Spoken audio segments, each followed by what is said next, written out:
Alright, this is Comics for Fun and Profit, and this is Comic Book Review with Drew and Bob. And this week we are going to be looking at some comics that came out Wednesday, June 12th.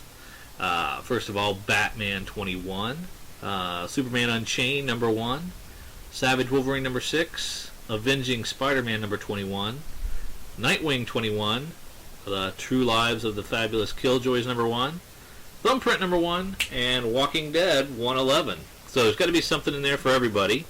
Let's kick off with Batman 21, which is Scott Snyder's Year Zero beginning for his, I believe, 11-issue storyline. What do we think about this? I thought it was good. I didn't think it was his best work, but I enjoyed it. It seems like he's rewriting the continuity of everything before the New 52. You know what I mean? Yeah, definitely looked like something new that I had that we have not read before. Mm-hmm. Yeah. Well, it was 6 years. I think actually it started off like 6 years ago. I'm thinking what he's probably since 6 years from the Death of the Family storyline, and then they go 5 months back from that, and that's where they started off this book. So it's 6 years prior to the end of Death of the Family, and then you said 6 months before that? Yeah, they start the book off with maybe like 2 or 3 pages where it's 6 years ago, and then all of a sudden it's 5 months ago, which would make it 6 years and 5 months ago. Okay. Mm-hmm. Okay. Because 5 months earlier. No, that's five. Then it says 5 months earlier, so it goes 6 years ago. Then it goes 5 months before that. yeah, because you see he's in a Batman costume at the 6 years, and then 5 months before that he's not wearing Batman costume at all. Yeah. Okay. So that kind of jives with the New 52 premise that everything happened in 5 years before the New 52 launch. Yeah, it seems like Scott Snyder's one of the guys that's really taken DC seriously and saying, okay, this is what I'll do. Yeah, this is the world that I'm given, and these are parameters that are set. Then I'm going to make the best of it, except for the fact that I'm going to go back 6 months before everybody else can. Yeah, that's true. What did you think of this picture of Gotham? Oh yeah, it's not dark. You know, it's a little bit dark. You know what it reminds me of? Actually, it reminds me of like New Jersey or something. Yeah, it was. Yeah, it was just an urban jungle look to it. That a lot of decay, and I don't know. It was. I don't know where that's supposed to be, really. Mm-hmm.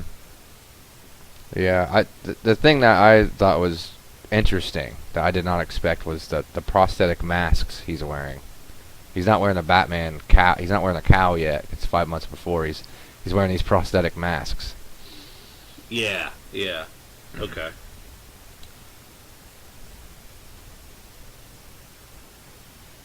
Yeah. I wasn't on board 100% with that. It was kind of weird. Very very hard to think of Batman that way. Mm-hmm. Yeah, I know. It's more grounded in reality, I guess. And I guess I think in the next issue we'll see the birth of Batman, because you see his dad give him the mapping device, and at the end he's a child, and he's probably going to use it on the Batcave, I'm guessing. Okay. Okay. And well, I mean, it's I guess that's a little writer's license for Scott Snyder, but I mean we've never really seen a Batman origin like this. No, it's nice. He can change it up as long as it comes through in the end, I think. Yeah, as long as it gets back to where we're comfortable. Yeah. I mean, he threw a lot in this issue. He threw the Red Hood gang in there. Philip Kane's in there. You got the Riddler in there. Yeah, there's quite a bit of characters in this first issue. And the Robin hat. Did you notice the Robin hat? No, I did not. Where was his hat? Well, he gets ready to leave, and then he meets up with Philip Kane, and he throws a hat on, and it's got the Robin symbol on it. And then later there's a flashback with him and his dad's wearing a Robin hat, and Bruce Wayne as a kid is also wearing a Robin hat, and they're working on cars. So I think the Robin has something to do with a car, maybe. Also, there'll be a reason why the sidekicks are named Robin. Yes, I think that's what he's doing. Which, I don't know if we've ever had that, have we? I don't remember it. Has anybody ever explained why they're all called Robin? Yeah. It'll be cool, I think. Yeah, okay. I see the hat now. Yeah. And there's one thing I noticed. We talked about we had a Batman podcast earlier, or Batwoman podcast, and you were saying that Batwoman was related to Batman, correct? Yes. Well, in this issue, I know it didn't happen before New 52, but the new continuity, I guess it is, because we find out Philip Kane is Batman's what's his dad's brother-in-law or something, I think. Okay. Or brother or something. So it would make Batwoman his cousin. Yeah. Yeah. Yeah, I think that was what I'd heard. That was the connection. Yeah, because the Kanes are a powerful family, and the Waynes are a powerful family, and they voiced, well, Snyder voices that in this book. Who's the guy in green? In the green shirt? At the end? Yeah. Oh, that's Enigma, Riddler. Yeah. Who's that? I don't know that character. Oh, Enigma? Yeah. Edward Enigma. He's the Batman villain who bases his his whole mentality is based on riddles and just being smarter than the opposition, basically. Okay. That's where he gets his kicks from. All right. Yeah. That was, okay. I remember that vaguely. I think. Yeah. What do you think of the little backup story, the one in Rio de Janeiro? I think it could have been omitted, but I think this is how he's showing. He's kind of showing this parts that won't fit in the story that makes Batman who he is today, like his driving capabilities. Yeah, okay. I can see that. So maybe next time he'll do something about maybe like what do they call that? Spelunking. Maybe he'll be spelunking next issue or something. We'll see the fascination with caves. Yeah, something. Yeah, it was an interesting little side note, but it was pretty inconsequential as far as the backup story goes. Yeah. There's a lot of tidbits in here that's changing continuity. Did you notice the penny in front of Wayne Enterprises? Yeah. And now that's in the Batcave, right? Yeah, it's supposed to be, and it's supposed to be because of Two-Face. Okay. Not because Philip Kane had it made. You know, I don't know where they're gonna go with this. Okay. So that's kind of a departure then. Yeah, I'm gonna go back and read the issues and see. I'm gonna actually just flip through and see if I see that penny inside the cave in the New 52 or not. I know I've seen it in Batman comics, but I don't specifically know if it was in the Batman New 52 run. I think it has been. Me too. I just want to be sure. Yeah. Because, yeah. What's your overall grade for this? I gave it a B+. B+. Okay. I'm probably about a B. Okay. I'm gonna read some more, of course. Mm-hmm. I'm not disillusioned or anything, but I just thought it was a little slow.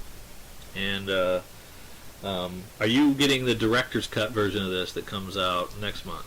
Yes, I am. And I believe that's coming with a full script that we see what it looks like on the page before before Capullo's art, kind of brings it to life. I'd be kind of interested to see that. Yeah. Are you doing any more of those? I'm getting Superman Unchained as well. Getting director's cut. Yep. Yeah, they look interesting. I want to check them out. Have you ever got anything like that before? No, I haven't. I'm pretty excited about it. I think it'll maybe remind me of some of the cool trades are out there that have all the extras in them, which I really enjoy. Yeah. If you don't have access to a previews catalog or haven't seen the solicit on that, it is Um, you should definitely go to your local comic shop and tell them you want the director's cut of Batman 21 and Superman Unchained. At least have them on the shelf so you can see them. Yeah. Did you get a page count when you were looking it up? It was pretty big. It was like 48 pages, I think. Oh, okay, that's cool. Yeah, it was a nice. I wonder if they'll keep the ads out. Yeah, that I don't know. Maybe. I did jump off. I don't think I'm going to get the Wake director's cut, which is going to be out the following month for solicit. So. Oh, I didn't know that. Yeah. I didn't know that was out. I'm going back and forth. I'm flip flopping. So. I'm not going to get it because the #1 issue. We reviewed it and it was good, but not up to par with Snyder. I don't think so. I can pass on that one. Yeah, I'm getting a little Scott Snyder fatigue. Well, he had 3 books. I mean, I know we're not reviewing it, but he also had the American Vampire one shot this week. Oh yeah, that's right. Right. And I didn't know enough about that series to even think about getting that one shot. I flipped through it and it looks amazing. Oh really? Yes. Well, I think but it's just on hiatus, so I'm imagining it'll be coming back when he lightens his workload a little bit. Mm-hmm. Yeah. It's pretty rough right now. Oh, he's busy. He's busy as business. Yeah. Anything else on Batman? No. I might talk about it a little bit later, just because I actually read and reviewed this book first, and as we're going through the other books that we're covering today, I noticed it seems like a lot of people are kind of copying his artwork. Capullo's? Yeah. I feel we'll talk about it when we get to those books, but I feel like a lot of books are starting to shape into his style a little bit. Huh. I'll have to keep my eye on that. You didn't see that? Get them both out. Get some. I'll tell you which books, but get them both out and look at them side by side. You'll be surprised. Okay. Let's move on to Superman Unchained #1, the debut from Scott Snyder and Jim Lee, a new retelling of Superman. How much Superman have you read in the past? Pretty much none. I think I bet you I've probably read maybe 5 Superman books in my childhood. Yeah, I'm right there with you. I don't read a lot of Superman. I've tried it from time to time. You know, I think I got the Man of Steel miniseries, and you know, I got some of the Death of Superman stuff, so I was reading some of it around then, a few action comics here and there. But he was never my favorite character. No, me neither. Mostly, I don't know the mythos like I should, but just from the movies, it just seems like kryptonite being his weakness is just not enough for me. You know, I'm sure there's other, we read a lot of comic books, and I'm sure there's been tons of storylines written where other stuff happens, but that's all I have locked in my head, so hopefully Snyder can change this for me. Yeah, I'm hoping so too. Yeah, he's usually way too powerful, and it's always a matter of time before he overcomes the situation and wins. So I'll be anxious to see how this goes. All in all, I wasn't like disappointed with this book, but I thought the art was great. Jim Lee's really really good. I'll give you that. Mm-hmm. And I kind of like the introduction of this second Superman, if you will, alien or whatever he is down in that the military has hiding. I thought that was interesting.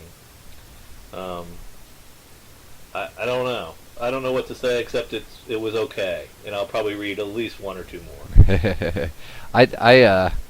Here's another book where I thought that Jim Lee's artwork looked a little bit like Capallo's, but and especially in the characters' faces, they just look so young. Like Capallo does that. The Bruce Wayne looks so young and fresh looking, and Superman looks the same way in this book. I just see similarities, but I enjoy this way more than I thought it would. Way more. At the very beginning, Superman has inner dialogue like Batman does, and it's poetic. So like right when Yeah. you start reading the book, you just know it's Snyder, and I enjoyed that. But then he drifts away from that later. Yeah, I mean, he definitely looks powerful, and the art makes him look powerful, and the writing is good. But it was nothing special for me. Really, Yeah. you didn't like the Lois Lane's. Like she had some pretty good lines in there, some pretty funny lines, Yeah, a little bit of comedy that in there. cool. Yeah, I did like her character, Jimmy Olsen's character. Keep wanting to say J. Jonah Jameson. Who's the who's the guy, the editor? I don't know the editor, and the guy that was right next to Lois when she was talking about putting the issue together or whatever. She almost seemed like an editor-in-chief, because she was the one putting the issue together. Like I don't know. Like I said, I don't know my Superman mythos, but I don't know. I'd like to know if that's what she is or not. I don't know how far they'll go into backstory, since there's so many Superman books on the shelves already. Yeah, exactly. I think there might be something there. I don't think this is going to revolutionize the title and revive it to where it needs to be. It's not. I don't think it's going to be Batman's equal, sales wise or critically acclaim wise. It's just going to be just another Superman title. I don't think it's going to be a revolutionary title in my mind. Me neither. I think it's the character. I mean, and this could be just me talking. I don't know what other people think. I'd like to hear a Superman fan's opinion on this. Oh yeah. So. Yeah, because it's also like a kind of a reinterpretation of some of Superman normal stuff. It looks a little different. Yeah. I like how they explain his powers, like how he did this and how he did that, because they're so crazy. He can do so much. Like I need them to explain how he did that, because I don't know. If they continue this, him using his powers a lot and putting a lot of action in it, I'll be happy, because there is a lot of books out there with a lot of action that I enjoy. What do we think this bad guy's going to be called? Or another Superman, Superman 2 that's down below. What do you think he's going to be referred to? They called him the real Superman, and you know what? He might already be a character.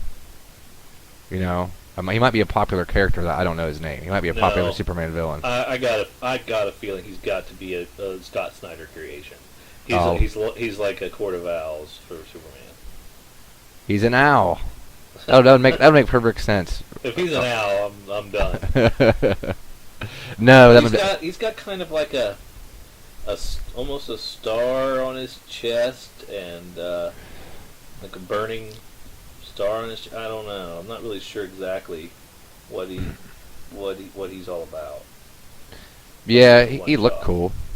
Oh yeah, he looks really bad. Superman's eyes looked awesome too. They did a good job with like the inking and stuff on this, like his eye, like the red glowing eyes. I thought that was really cool about. And then they had another backup that really wasn't much of anything. Also, the epilogue story. There was.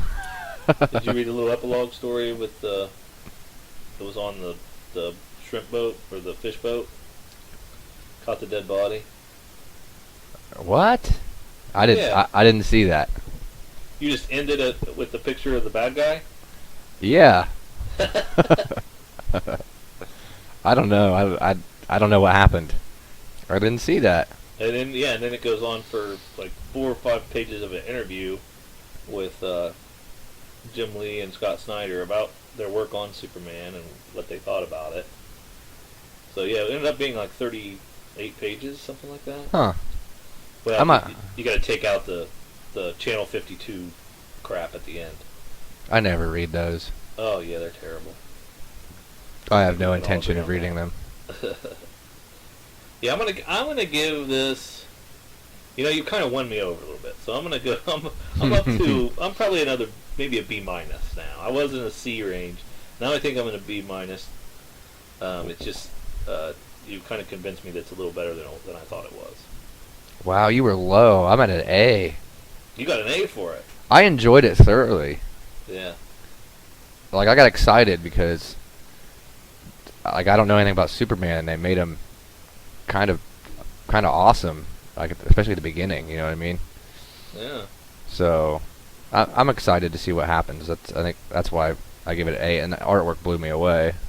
Yeah. Jim Lee's So. really good. This just in. Jim Lee's really good. A little bit. Yeah. Yeah, well, we'll see. Let's move on to Savage Wolverine number 6. What did you think of this? I thought I was going to hate it. And Peter Parker saved me. I got to see Peter Parker again. Yeah. I was like giddy like a little schoolboy.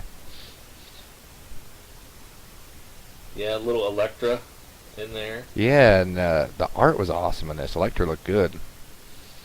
Yeah, this is Joe Madureira. I don't know him.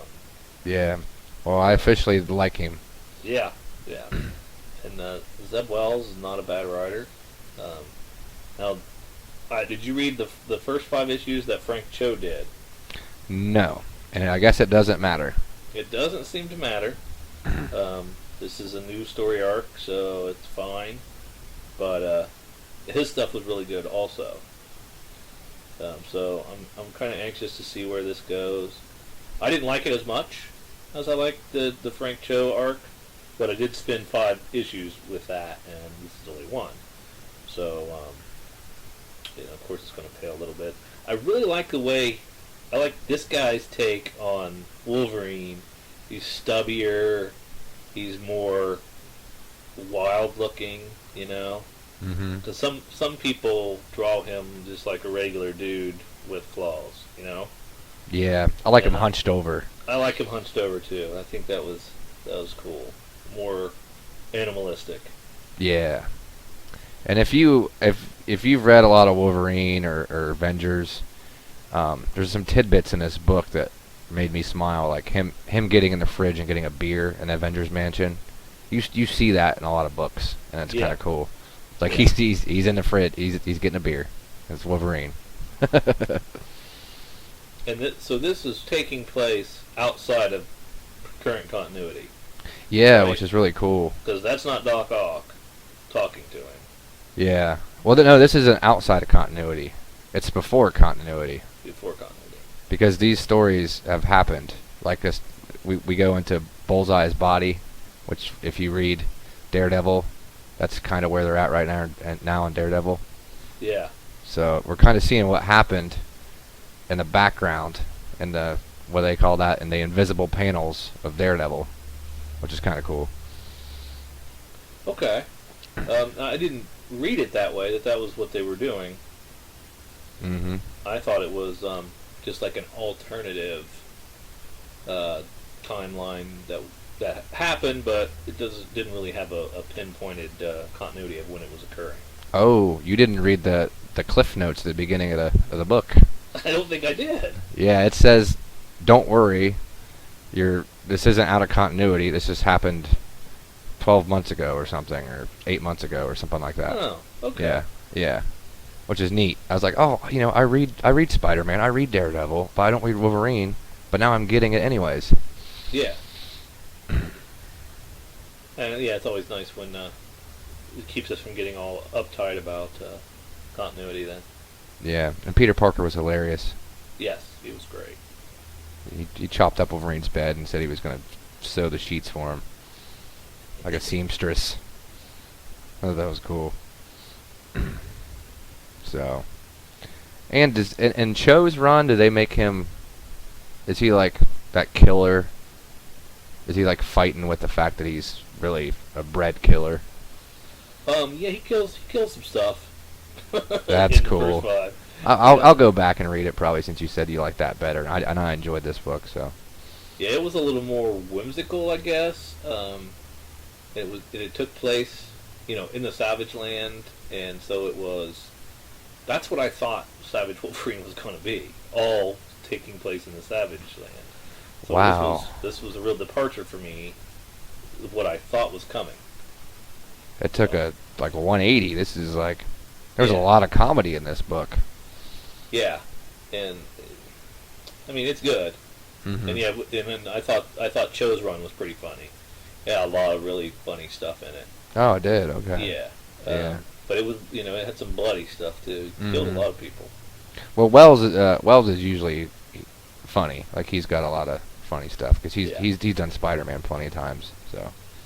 Now I haven't read the other Wolverine title that launched. I think it's on issue 4, and I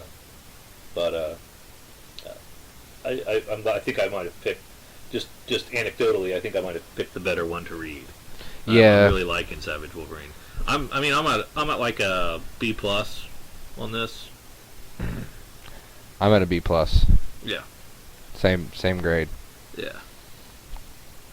And it's a good start for a new creative team.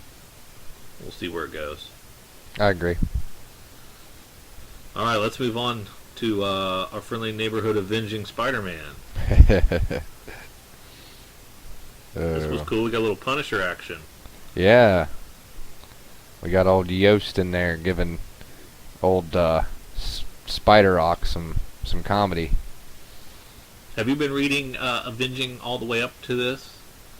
No, I've snuck in a few issues here and there, actually. Yeah, I do the same thing. I pop in and out, and this is the last Avenging before next month is Superior Spider Team Up. Is that right?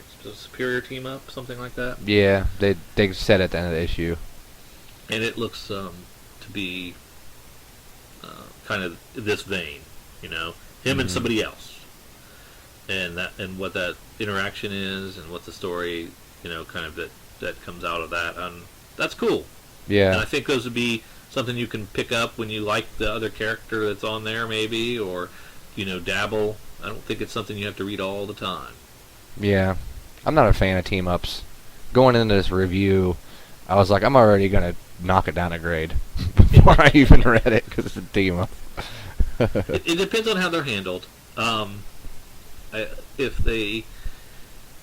Sometimes I think they're okay, and if they're done well, you can tell. And it's a good chemistry between the two characters, and they work well together, or at each other's throats the whole time. Either way, it can work. When it's just forced, that's when I don't care for it as much. And then it's some kind of event miniseries or something that you just don't understand why you have to have these crossovers. But sometimes it works for me. And this one was pretty good. This one worked for me, and I don't consider it a team-up at all. He never really teamed up with Punisher. Yeah. I guess I'm using the word team up loosely. Yeah. Spider-Man and somebody else. There's got to be another character in there, is what you're saying. There's a two-character story, basically. And they're either going to be working together, working against each other, or chasing after each other, something along those lines. It just depends. It might say team up, but I don't think they always have to be, hanging out. Yeah. I liked it way better than I thought I was going to, because Yost seems to get Ock, and I laughed out loud at one point in this issue. He calls Punisher a pompous buffoon. Yeah. I think a pompous buffoon. I was like, whoa. Yeah, Didn't I care like for that. the art much in this. What do you think about the art? I liked it. Did you? Yep. Yeah. And his damn costume keeps changing. Yeah. Artist interpretation to artist interpretation. If you read too many Spider-Man books, or his character in too many books, you're going to see 3 or 4 different versions of the same costume. Yeah. Which I don't think it used to be like that before Superior. Mm-hmm. You know what? I take something back. I did not like the art in this book. I remember now. There was another book I liked. I get in the Savage Wolverine book mixed up because he both had Spider-Man in it. I thought the art was bland in this one. Yeah, I didn't did too. I didn't think there was that many lines, and it was just kind of bland. Yeah, and the eyes just don't look right. Yeah, yeah. Like I said, they're changing the suit a little bit, like you said. But I thought there was great comedy in it. You know, Yeah. I think that's a good mix. You got, the comedy of Ock the way he is and says that really stupid stuff he says, especially when he's saying it to somebody like the Punisher. And I enjoyed it because we got the Hobgoblin and Mysterio, Mysterion, I guess you could call him.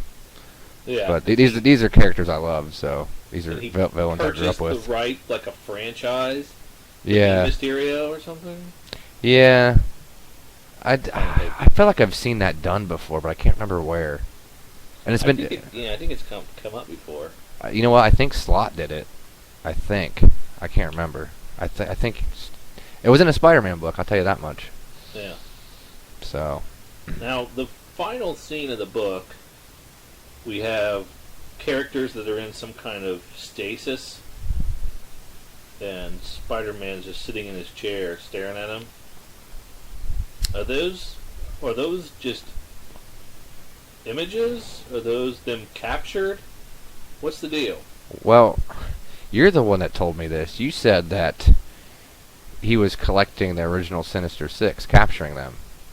And what book was he doing that in? Because I'm not reading it. Remember you told me that. I don't think I did. I thought you did. I don't think so, but that makes sense because there's 6 canisters. 2 of them are blacked out. And he's already got Sandman. There's Sandman, Mysterio. Do you have the Vulture captured yet? I think he did. He had him, but he's not in here. See, you just said he had him. See, he had him in a different. He had bested him in an issue of Superior. Remember? I swear you told me he was collecting. You must. I don't know if you read it in a crossover, or what. Yeah, maybe. Maybe I don't know what I'm talking about. I remember you said it because I was like, I need to read that. That's awesome. Because the Sinister Six is like the first appearance of the Sinister Six, which was Spider-Man Annual #1. Yeah. It's my all-time favorite Spider-Man book. So. Yeah, I like the whole idea of the Sinister Six and the fact that Doc Ock was a member, right? Yeah. And he knows everybody's weak. It's just really a cool, compelling storyline, and yeah, they explore that, guys. Let's see where that goes. In as many different ways and as many different books as possible. I totally agree with you. They can do so much with that. Because he's superior, so he's like, I can take the whole Sinister Six out, And I just like that he discovered while he was fighting this Mysterio, well, this definitely isn't him. I know this guy better than anybody, and this is not him. And he just knew right away. I like that. Yeah, Quentin Beck is Mysterio's name. The special effects guy that got booted out of Hollywood, basically, and he's really messed with Spider-Man over the years in amazing, jaw-dropping ways, and then you see him do this stupid stunt. Yeah, it was definitely. I would say a solid B, maybe a B plus. I gave it a solid B. And I don't know if the strength of the issue or the fact that I like the character so much. And if I can just get more Spider-Man, then I'm happy. Well, how many Avengings did Yost do? Why Ock's and the spider in Parker's body? Do you know? I think that started at 16. I would go back and read those because I felt like I felt like he got Otto Spider-Man's dialogue a little bit better than the other guy. The other guy. Slot? Yeah. Oh, I don't know. You're gonna totally disagree with me, but I was reading it. I was like, man, like his dialogue is awesome in this book. I like it better than the last few issues of Slot. I would definitely defer to you on this. You know Doc Ock better than I do, and you've got a longer history with Spider-Man than I do. So, if you say he speaks with his voice better than Slot, you would definitely know. If you put Doc Ock stickers on top of Spider-Man in this issue and just read the speech bubbles, you would think it was Doc Ock. And that's exactly how it should be They should be doing it, right? Yes. Because he's not a very good actor. No, not at all. He can't hide the fact. He doesn't blend well. He doesn't have a filter. No, not at all. So I mean, they shouldn't hide any of that. The only thing that should be different is the fact that he's dealing with different characters and has to fake his way through it. Yeah, exactly. All right. Do you want to move on to Nightwing? Yeah, we can talk about Nightwing. All right. I did read it. Nightwing 21. This continues his little adventures in Chicago, fighting the prankster, and this issue starts off with an assassination of a masked superhero. So somebody's wiping out all the superheroes, which is kind of interesting. We've kind of seen that before, but I've never seen this superhero before. What was his name? Trying to think of a totally blanked. Slipshift? Something really unforgettable. Yeah, Slipshift, I or believe. Forgettable. Yeah, the guy that crawled through walls or whatever. Yeah, the guy that slid through walls, yeah. Somebody killed him. And then we've got the stuff with Prankster, which was, I don't know, Prankster was kind of really tough the issue before, and he was really a weak opponent in this issue, I thought. So, I don't know, it's kind of uneven. Well, that character Yeah. can just be thrown away for all I'm concerned. That is one of the worst characters I've ever seen. And I actually thought, well, so Prankster will become his nemesis. Maybe there's some kind of tie to one of the roommates or something that he's hanging out with in Chicago, and he's some relation, or he is one of the roommates, and that would be a really cool, compelling storyline because it'll be somebody inside. No, it's just a villain. Yeah, he's just a nerdy. He's nerdy, but he's like kind of a nerdy douche. Like I don't like him. I don't like his the way he was drawn, his little technology armor or what. No. Yeah, his hair sucked. His hair sucked. Yeah. I feel like he's a Yu-Gi-Oh character or something. I don't know. Is this a different creative team, or did they change? The art looks a little different. I thought it looked different. I was gonna go back and check, but I didn't. I thought the art was horrible. Yeah, it's pretty bad. And Nightwing doesn't look the same from page to page. No. He's It's like they leave differently. details out of his outfit and stuff. His face seems to, for me, it seemed to soften and then harden and get a little more angular, and then it would. And I'm not usually one to complain about art. I usually don't care that much, but when it's bad, I can tell. You know, and you could definitely tell. Yeah. Well, I didn't like this issue at all. No. I thought there was too many supporting characters that did not matter. You know, way too many supporting characters that I doubt we'll even see again. You know, we might see him for a run, but why bring him back after that? Yeah, it's still it's still Kyle Higgins doing the writing, and it's Brett Booth on art, which I think is the same guy that's been doing it. It just looked weaker. Yeah, I'm worried about this title. You know, I enjoyed it for a while. It had a good run there with me, but it's fallen off a little bit. I would probably say this is a C- or a D. Yeah, I gave it a C-. I think the only thing keeping it afloat is the detective side of finding Zuko or whatever. There's a little bit of like him doing detective work like Batman. Though. Exactly, barely. That's the only thing it's got going for it. You know, they're trying to get us to have a little sympathy for Zuko, to show his fatherly side and relationship with his wife and all that. Yeah. Who cares? Yeah. Who cares? He killed Nightwing's parents, or no, his yeah. Did he the one that killed him? Yeah, his dad killed him. That's why he's going after him. Yeah. Him, the guy that I guess changed his name. I don't know. Yeah, he just doesn't look old enough to have killed his parents, but no. Oh well. Yeah, that's the new 52. Everybody's young and 20s. Yeah, so yeah, not much more to say about Nightwing except try to do better next month. Yeah, maybe Jim reading it? Maybe Jim Lee should draw it. I mean, he'll make everybody look young. Yeah. I remember. You remember? I've already dropped this title after Death of the Family. Oh, you already have jumped ship. I've already jumped ship, but I came back to see what was going on, and I'm like, okay, I didn't miss much. So this time next month, we probably won't be reviewing Nightwing 22. It depends on how much is out that week. That's true.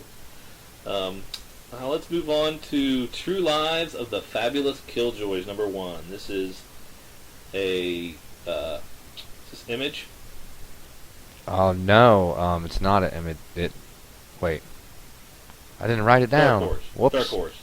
That's what I thought. Dark Horse. It's Dark Horse. It's Gerard Way, who is the lead singer of My Chemical Romance. Yes, My Chemical Romance. And he did another series before this that was critically acclaimed. That's escaping me off the top of my head. It's Umbrella Academy. Oh really? I was thinking he did another Killjoys book, and this is like what happened afterwards. But this is the first we've heard of the Killjoys. Oh, because the way this thing read, it was like there was another Killjoys book. For me, because I felt like I had missed something because I didn't know what was going on. Oh, there better be another Killjoys book, or I'm bumping this thing down a grade. That's why I gave it such a good grade, because I was like, oh, this world he created is awesome. These characters are awesome, but I just wish I knew what was going on.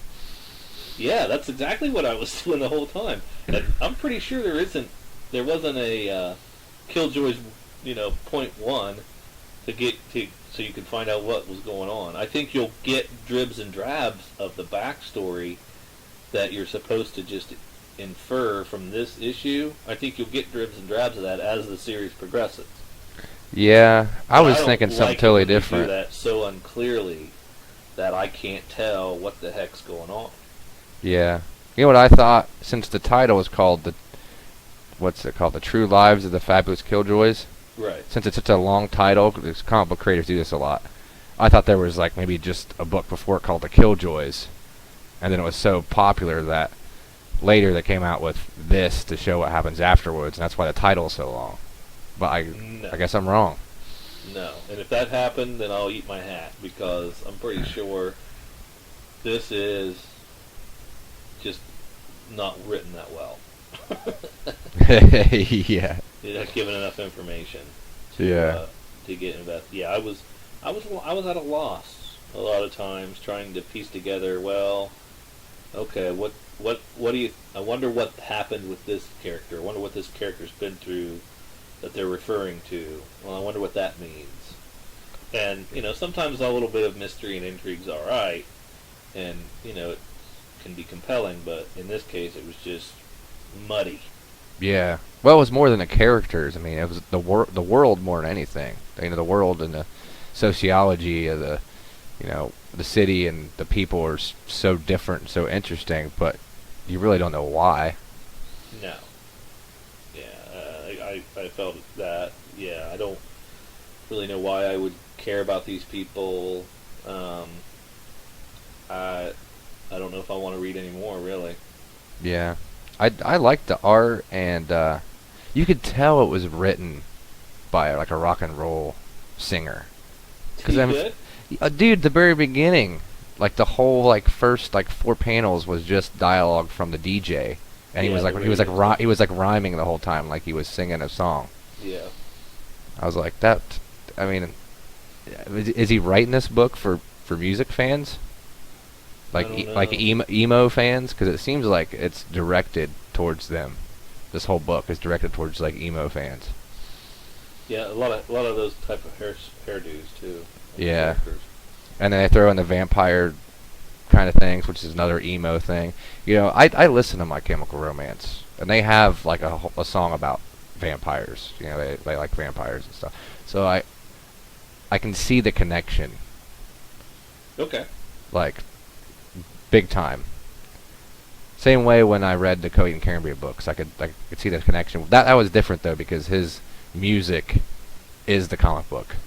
It's like the same story. So And now the Coheed books turned out to be a moneymaker, right? Those kind of skyrocketed in value. Didn't yeah, yeah. In terms of speculation and reselling, I would definitely pick these books up because it's just been, we've seen it trend.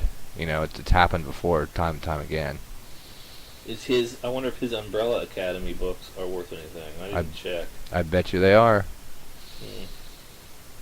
Just because it's a secondary market that it's not normally after stuff like that. They're not normally comic book readers, maybe, but they go out of their way because they're chemical romance fans. Yeah, I'm thinking we got low print runs, and then, you know, it'll be low print, it'll be out of print, and then a fan will come along later. More than one, like a lot of fans will come along later and want these books, Yeah. and they'll fight at an auction for them. That'd be the only reason to buy it. Yeah, they'll. Well, I enjoyed it actually, so I'll read the next issue. Yeah. I gave it a D and I'm done. What You gave it a D. I give it an A. Jesus Christ. Like I said, I know, dude. I'm gonna. I thought there was a whole other like series of books, and I was excited. Like Dude, I'm changing my score to a C. you dropped it 2 letter grades. I did because I thought it would be, seriously. You know, it'd be a totally different book if there was. If you knew what was going on. Yeah, dude, it'd be like reading Spider-Man now, Superior, and not knowing who Peter Parker is, or the world. That's exactly what this would be like. You know, that's true. Yeah, that's exactly what it would be like, and it would be a tough thing to read. Yeah. You wouldn't care about what was going on, and you'd say, "Ugh," and you'd give it a D, and you'd put it away. Just like you did. All right. You read Thumbprint number 1. Yeah. I did not, and let me tell you why. I was under the impression that the guy who wrote Lock and Key, Joe Hill, Stephen King's son, wrote this. But turns out he wrote the source material, and somebody else wrote the comic. So, kind of as a mini protest, I put this on the bottom of my stack and didn't get around to reading it. So I'm going to have to defer to you on what Thumbprint number 1 is all about. I'll tell you what, you did. You saved yourself a little bit of your life. Because the only thing good about this book is the underlying story, which you only get bits and pieces of, which you can get from the novel. The dialogue is childish. Super, super childish. And you know that's all from the writer, which I didn't even want to write his name down on my notebook. I didn't like it so much. No idea who his name is. But I put based on Joe Hill's novel because Joe Hill deserves the cred. You know, this guy's just ruining it. He's just splattering. I mean, this book is filled with profanity. Filled. His name is Jason Sierra Melia. Sierra Melia. Yeah. Art by Vic Malhotra. It's profanity for profanity's sake. I mean, there's no reason to have it. You know what I mean? It's that type of people that throw the F word in front of everything. Type of profanity. I like profanity when it fits. Yeah, it does not fit. I mean, it was boring. The art was boring and bland. Super boring. The art is super bland. I'll give you that. There's nothing going on there. It doesn't work. You can't even tell with the characters' expressions on their faces at all. The colors are muted. Yeah, you don't know. It's like sometimes I don't know if it's not the same character. I didn't know if the main character was a boy or a girl at first till I explained it. I was guessing girl. It's a girl, but at first I didn't know. Yeah, it's kind of drawn that way. Yeah. So I mean, it's got a lot of rawness in it because there's like interrogations of what's going on. Is there's a lot of like terrorism. Like she's out of the army. There's flashbacks of her in the army.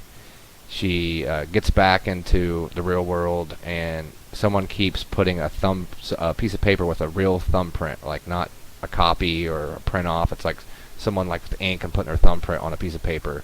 She finds it in her mailbox, freaks out because she's just got back from the army. You know, she's like shell shocked, freaking out, getting on a roof and stuff.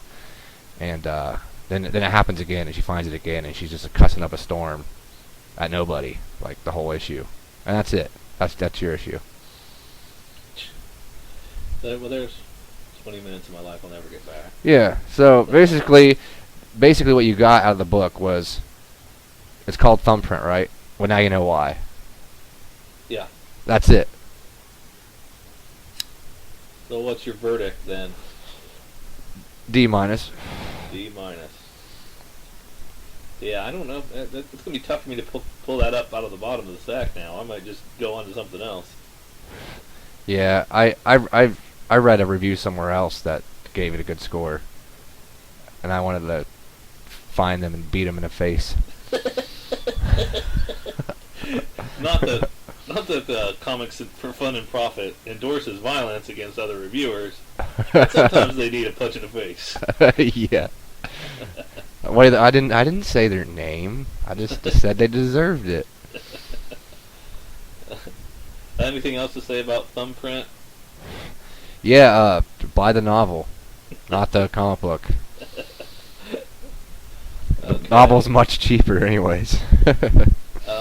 Walking Dead 111. I read this. You did not, correct? Yeah, I couldn't make myself do it. Okay. You enjoyed the show. Mm-hmm. And explain to the listeners your opinion on black and white comics in general. Boo.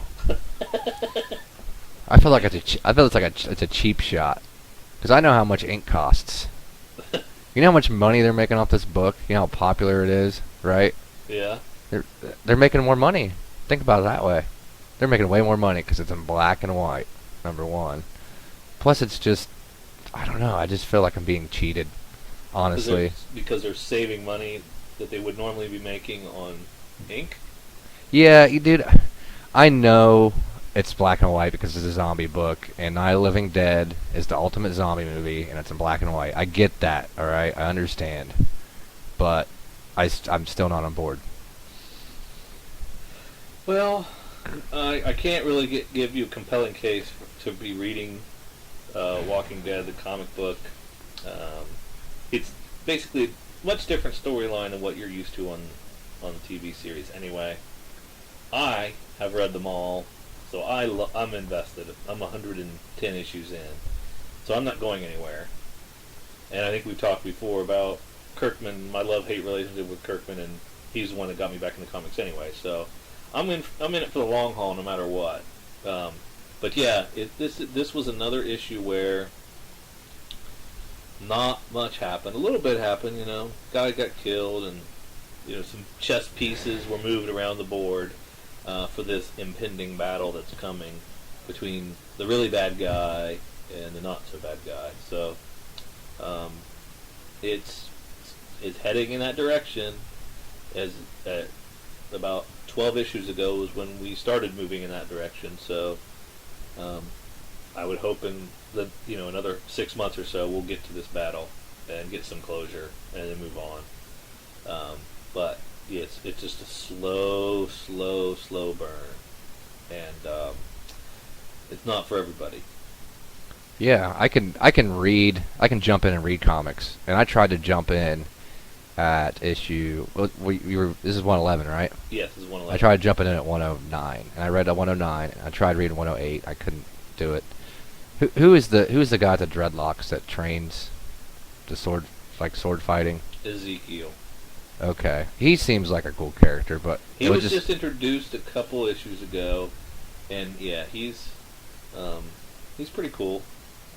But yeah, not a lot of depth so far. We just kind of got a little scratch on the surface of who he is. if I was going to start reading again, I would like to I'd like to see more about that character, because if the show keeps up, he would probably be in it. You know what I mean? If his character's good. Maybe season 8 or 9. Get to the Ezekiel storyline. There's a lot of stuff to cover before then. Yeah. I think we're only around issue 20, 30, somewhere through this third season. So there's a lot of cool stuff that they can mine for inspiration for the next couple of seasons. And I mean, it's never verbatim, but a lot of the storyline, the major plot points are close. Characters have changed quite a bit, so not all the characters are around anymore. But I would definitely think this Negan, who is the main bad guy now, that storyline is coming down the road, because he's a bigger, badder, more evil version of the governor who you just watched this season. So he'll definitely probably show up again down the road. The big jerk in issue 100. Yeah. That stole the spotlight in issue 100, right? Yeah. Okay. Now let's see. Did you read Batgirl 21? No. I wanted to. I didn't get the issues before, and I know it's still in that same storyline with the mannequin, right? Yeah. And I want to read it because I like Gail Simone. I like her. I like the mannequin. I really want to know what mannequin they have in the New 52, because it's changed in Batman's continuity a lot. Like, I don't know which mannequin they have in New 52. Do you know who it is? I just picked up this one because I had taken like a break from Batgirl. Yeah. So I was just hopping back in, kind of like you were just kind of going to hop into Walking Dead. So it's interesting, but I don't really know everything. I hadn't read a Batgirl since the Death in the Family tie-in. Requiem, I think, was the last one I read. So I missed a couple of these. Okay. I might have to go back because it is a little confusing. So who is Scarface controlling? Is it a man or a woman? Is that even an issue? Yeah, I don't know. I thought I saw Scarface on the last issue. I thought it was a Scarface story. Like I said, I got about halfway through it, and I'm like, man, I probably should go back. Oh, I got you. Yeah. Okay. I mean, started off with some interaction between Nightwing and her, and I thought, how is this happening? Because he's in Chicago, but it's just basically a phone call, them going back and forth. So. I heard there was some good dialogue between them too. I heard some talking about that issue. They seem to really care about each other, and and you know, that seems to have made it through the Death of the Family rift. That they're still intact and they're still cool, which is good. Yeah, I might go back and read it. Since I'm not reading Nightwing anymore, I could pick up another Bat book. I'm not reading Detective anymore either. I'm done. I'm done with Emperor Penguin. Yeah, that drug on and on and on. I dropped off at the $7.99 book. Smart. And then didn't go back. But I did read the last issue, and it wasn't bad. It was a Halloween story. Detective, I believe it was 21, was a Halloween story, which was really good, but it just didn't belong in June. Oh, okay, I got you. Should I read it? Is it a one shot? It was a one shot, yeah, self-contained story. Cool. Done in one, and I would, I really liked it, but it just felt weird. Yeah. Out of place. That was the annual, actually. That was the annual, Detective Annual. So. Oh, Detective Annual number 2. Yeah. Okay. Yeah. I missed that book. Yeah, Whoops. Really well, if you dropped off the title, you wouldn't have known it. Yeah, 'cause there but was a slew if I of see it in the annuals store, that if I see it in the store, I usually think about it, but I didn't even see it. came out. And So there was a Catwoman annual and the Red Hood yeah. annual all came out the same week. Oh yeah, I remember Detective. that. You saw it in the previous issue. See, I was in our local comic book shop, and this is kind of ridiculous. He had the Red Hood and the Catwoman, but not the detective. Yeah, weird. Yeah. Did you read anything else for this week? Not things that came out this week. That's all I read for what came out this week. Well, there are no rules. If you read something else that you're catching up on, you want to talk about, that's cool. Well, I'm still reading Daredevil. I'm on 50. Oh, I'm not as far as I thought I would be because I've been reading more current titles now. yeah. But I suggest going if you like Mark Waid Daredevil. I suggest if you have the time and you haven't read Volume 2, go back and start from the beginning. There's a lot of different writers and artists on the full Volume 2, and all the stories are good and intertwined, and it's a good read so far. I am about halfway in, and I haven't been bored yet. So That's great. Do you plan on going back to Volume 1 after you finish this up? I'm going to selectively pick issues. Oh. Because I'm reading Amazing, all of them, and I can't read all of Amazing and all of Daredevil, Volume 1. That would just be ridiculous. Well, you will eventually. Yeah, maybe. Yeah. Okay, so it looks like we liked Batman 21, we liked Superman Unchained, we liked Savage Wolverine, we liked Avenging Spider-Man. Neither one of us liked Nightwing that much. I don't think either one of us liked True Lies, Lives of the Fabulous Killjoys after you realized it wasn't a sequel. I pulled a switcheroo. You didn't like Thumbprint, and I begrudgingly have to give a partial thumbs up to Walking Dead. What But the only heck if- is that? What only the if heck? Only if you like to read it. Just, Wait a minute here.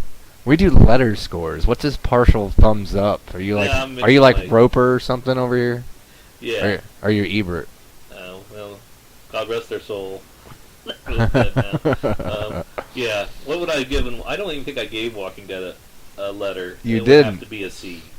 Okay. Just because it's just middle of the road. Just keep on trucking to the inevitable. I'm sure there'll be a great issue down the road. It just hasn't been for a while. Well, if that's it, then thank you for listening to Comics Review with Bob and Drew for Comics for Fun and Profit. We will see you next time.